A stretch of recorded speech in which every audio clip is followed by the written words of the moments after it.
And joining us now with reaction on the president's remarks is Salem nationally syndicated radio host Larry Elder, America First Action PAC spokesman and senior advisor, former Milwaukee County Sheriff David Clarke, and American Conservative Union Chair Matt Schlapp. All right, good evening, gentlemen. Matt, I'm going to go to you first. Why get involved in a primary election? Yeah, Judge, I was the political director for President Bush, and you should be very careful about weighing into these primary fights, because what's interesting in Alabama is most of the people you would consider the Trump voters are aligned with Judge Moore. But yet here you have Donald Trump coming in and endorsing Luther Strange, who quite honestly has been a very reliable vote for the Trump agenda. So it's a very tricky situation. And I tell you, Tuesday, I can't predict what's going to happen. All right. David Clarke, I mean, did the president make a good argument for voting for Luther over Judge Roy Moore? Well, I think he's going to win either way here. I think whatever happens on Tuesday. Wait a minute. You think, hold on, David. You think that Luther Strange is going to win because he's the underdog right now? No, I'm not calling out who's going to win. I said that the president will win either way with whoever wins on Tuesday. I think there'll be a reliable Trump agenda supporter. So, this is the politics of primary. You can get a little sticky at times and get a little uncomfortable, but the president's going to come out a winner either way, no matter who wins the primary. But did the president make a good argument, David, for supporting or having people vote for Luther Strange over Roy Moore? Sure he did, because basically what he did, what I heard, is he blasted the GOP as a body. Look, the Congress as a body is dysfunctional. Trying to get them to work on anything together is like trying to herd cats.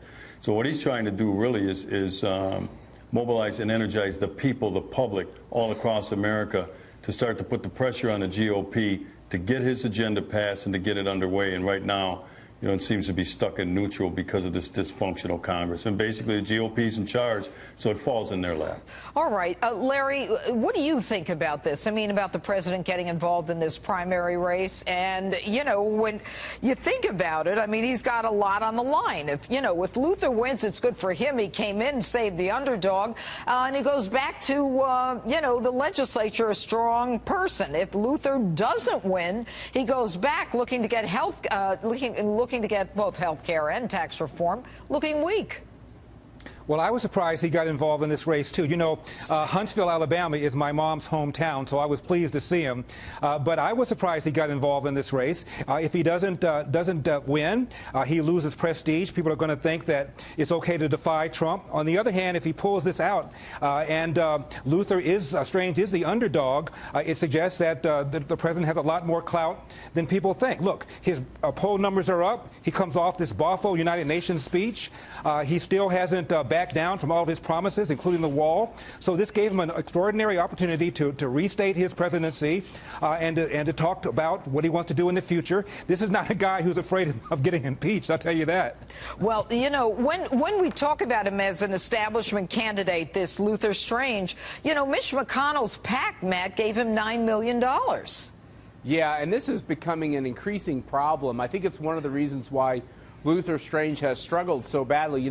Judge, it's going to come as no surprise to you that if you're a candidate running out there in America and you are tied to the GOP Washington establishment, it is not a positive. And I'm surprised that PAC spent that money directly in the race. I think it's one of the impacts. I think Luther Strange is having trouble making the case that he is his own man, something that Judge Moore has demonstrated throughout his career. I tell you, the one thing I give for the president here, Judge, is he's rewarding his friend, and Luther Strange has been a reliable vote for him. But he is right to take on this Congress. 7.5 years of talking about Obamacare and watching these senators weasel out of it. I think people across this country, it's pitchfork time. Well, it is. When you have the Oval and the Senate and Congress, David Clarke, I mean, to not get anything done, to me, is a signal that the establishment is looking to get rid of Donald Trump. They are not looking to support him.